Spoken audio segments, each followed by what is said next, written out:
पाकिस्तान की तारीख का स्याह तरीन दिन है जब पाकिस्तान का वजूद टुकड़े टुकड़े हो गया। पाकिस्तान में इन दिनों बड़े स्तर पर अलग अलग देश बनाने की मांग जोर पकड़ रही है। बलूचिस्तान के बाद सिंध प्रांत भी आजादी की मांग कर रहा है। बहुत बड़ा डर ये स्टार्ट हो गया है कि कहीं वो अल्ताफ हुसैन फैक्टर दोबारा ना आ जाए, कहीं कत्लो गारत, बोरी की बंद लाशें मिलना, भत्ते की सियासत, आर्म्ड लोगों का दंदनाते फिरना। टैंगो का जो टी है ना, that stands for terrorism, not tango.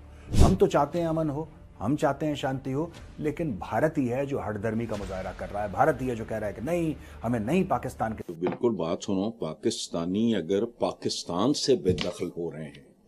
अच्छा, ये जो अब इंडिया की कुर्बतें बढ़ रही हैं अफगान तालिबान हुकूमत के साथ, इसके क्या असरात देखते हैं आप? और उनसे आपकी लड़ाई हो और फिर अफगानिस्तान भी शुरू हो जाए, उससे भी मुंहमारी शुरू हो जाए, तो क्या होगा? यही होगा जो हो रहा है। अमेरिका, बेल्जियम, सऊदी अरब और अमारात समेत 12 मुल्कों से 107 पाकिस्तानियों को बेदखल कर दिया गया। एंड नंबर 12 पर कौन है? क्योंकि नंबर 12 के बाद मैं नहीं आपको बता रही कौन सी, बस 12 तक काफी है। अब सोचिए आप नंबर 12 पे कौन होगा? सर, वो जो नंबर 6 पर थे, छठे नंबर पर नंबर 1 जो थे, वो 12 नंबर पर आ चुके हैं। 12वें नंबर पर पाकिस्तान की मिलिट्री आ चुकी है। पाकिस्तान के कब्जे वाले कश्मीर में आज़ादी की मांग तो पिछले कई वर्षों से उठती आई है, आप सब इसके बारे में जानते हैं। लेकिन अब आज़ादी की ये आग पाकिस्तान के सिंध प्रांत में भी फैल गई है। जय हिंद दोस्तों, स्वागत है आपका आपके चैनल जय भारत में। जैसा कि आप लोग थंबनेल देखकर समझ ही गए होंगे कि पाकिस्तान में हिंद प्रदेश जो देश है वो अलग होकर हिंद देश बनाना चाहता है और इस विषय में इंडिया भी उनका सार्थक संबंध दे रहा है। आप लोग देखिए और अपनी राय कमेंट सेक्शन में देखना ना भूलिए, तथा Pakistani reaction, Pakistani girls reaction और पाकिस्तानी फनी रिएक्शन देखने के लिए हमारे चैनल को सब्सक्राइब जरूर करें। बहुत खतरनाक तरीके से झटका लगता हुआ दिखाई दे रहा है। ये झटका कहीं और से नहीं लग रहा है, बल्कि कंगाली में कर्ज देकर पाकिस्तानी अर्थव्यवस्था को संभालने वाले अंतर्राष्ट्रीय मुद्रा कोष की ओर से लगा है। आईएमएफ ने वर्ष 2025 में पाक की आर्थिक वित्तीय धन की अनुमान दर घटा दी है, जो कि 3% उसको कर दिया गया है। ये संशोधन आईएमएफ की रिपोर्ट में दिखाया गया था और पाकिस्तान को अब घरेलू एवं वैश्विक स्तर पर बड़ी आर्थिक व्यवस्थाओं के चुनौतियों का सामना भी करना पड़ सकता है। बढ़ते हैं रिएक्शन की तरफ, मिलते हैं आपको लास्ट में। आप गेस करें 4th नंबर पर कौन होगा? 4th नंबर पर है इंडिया। भारत की मिलिट्री 4थे नंबर पर है दुनिया में। टॉप मिलिट्री रैंकिंग 2025 में इंडिया आता है 4th नंबर पर, 4थे नंबर पर, यानी कि अमेरिका, रशिया और चाइना के बाद। जिसकी सबसे नंबर 1 मिलिट्री है वो है इंडिया की। तो India, you are number 4 military in the world. तो 4th नंबर पर भारत आ चुका है। अब इसकी भी इकोनॉमी देख लीजिए। 5th नंबर पर इकोनॉमी है इंडिया की और 4th नंबर पर मिलिट्री, यानी मिलिट्री इकोनॉमी से भी ऊपर जा चुकी है। अब देखिए, हमने इस सिलसिले में देखा, हम तज्जिया क्या कह रहे हैं, मैं तो रैंकिंग पेश कर रही हूँ, मैं कौन सा एक्सपर्ट हूँ कोई इसकी। आखिर में मैं अपना तज्जिया भी पेश कर दूंगी थोड़ा। लेकिन भारत की इकोनॉमी भी 5th नंबर पर, मिलिट्री 4th नंबर पर, और ठीक है, कमाल है भाई इंडिया। अच्छा, 5th नंबर पर कौन सी है भाई? क्यों भाई, क्यों? मैं तो ये कहूँगी क्या है ये। 5वें नंबर पर है साउथ कोरिया।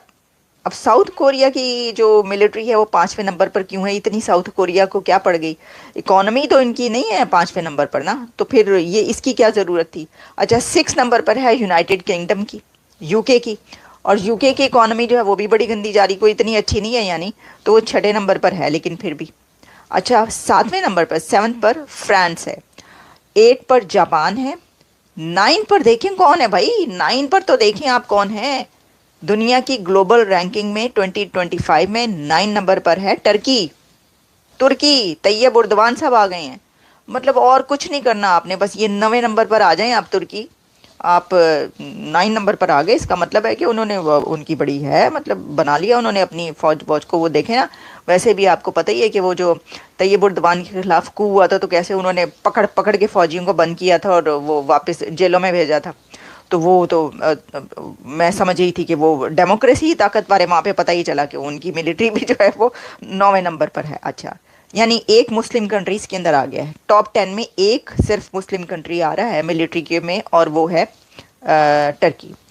इंडिया मानेगा नहीं। Myanmar is literally under the influence of the Chinese. Myanmar के बाद चाइना है।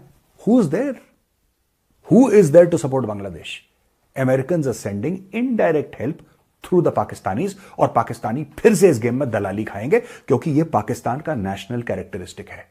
इन्होंने जब से हैरी किसिंजर को मिलवाया था ना चाइनीज से, बहुत पहले की बात है, 50-60 साल पहले, जब इनके 60 साल हो गए, जब इन्होंने मीटिंग्स करवाई थी, राइट, वो पाकिस्तान ने करवाई थी कि अमेरिका और चाइना के डिप्लोमेटिक रिलेशंस ठीक हो। उसमें भी पाकिस्तान ने दलाली खाई थी।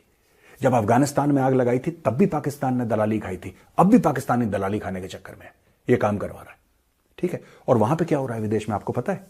एलॉन मस्क एक ट्वीट लिखता है और कहता है कि भाई आपके जो इमिग्रेशन हुआ है, ये हुआ है यूके में, उसने बेड़ा गर्क कर दिया यूके का। एक आर्टिकल है दोस्तों, ये एनडीटीवी में छपा है आर्टिकल। वो आर्टिकल का हवाला देख के मैं आपको ये बताना चाहता हूं क्या है। इसमें यह बताया है, ये जो पाकिस्तानी इतना ग्लोबल प्लेयर अपने आप को समझते हैं, basically they export rapists and beggars. ये बात सच है, मैं कोई गलत बात नहीं कह रहा। ना मेरा यहां पे ये एम है कि मैं किसी की दिल आजारी करूं, ये फैक्ट है। ये आर्टिकल देखिए, ये आर्टिकल क्या कहता है दोस्तों? आर्टिकल ये कहता है कि इतने लड़कियों का वहां पे ग्रूमिंग गैंग्स होते हैं, ये पाकिस्तानीज रन करते हैं। और आपको पता है ग्रूमिंग गैंग्स कितनी गंदी चीज है, कितनी घिनौनी चीज है। ये 10, 11, 12, 13 साल की लड़कियों के साथ रेप करते हैं ये पाकिस्तानी। ये बात सच है, ये आर्टिकल देखिए। और ड्रामा क्या है, और विक्टिम कार्ड भी प्ले करने में पहले नंबर पे पैलेस्टीनियन है, दूसरे नंबर पे पाकिस्तानी है। खुद गलत काम करेंगे। और विक्टिम कार्ड ऐसा प्ले करा है इन लोगों ने कि जो एजेंसी है एएफपी, जिसने आर्टिकल दिया है, वो कहती है साउथ एशियन मुस्लिम गैंग्स और साउथ एशियन मुस्लिम मेल्स।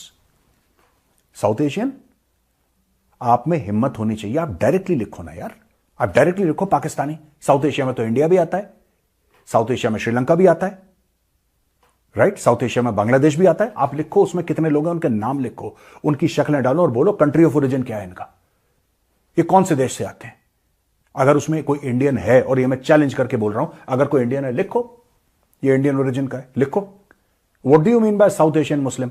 तो आई होप दोस्तों वीडियो आपको जरूर पसंद आया होगा। जिस तरह से आपने देखा कि पाकिस्तान में आर्थिक तंगी से जूझते हुए काफी लोग परेशान हो रहे हैं, और वहां पर अर्थव्यवस्था है वो काफी ज्यादा डाउन जा चुकी है। और पाकिस्तान अगर ये चीजें नहीं संभालेगा और भारत से हमेशा पंगा लेता रहेगा, तो भारत पाकिस्तान का जोड़ तो कभी है ही नहीं। जय हिंद दोस्तों, आई होप आपने वीडियो में एंजॉय किया होगा। ऐसे ही वीडियो देखने के लिए हमारे चैनल को सब्सक्राइब करें तथा जुड़ जाइए हमारे चैनल के साथ। जय हिंद।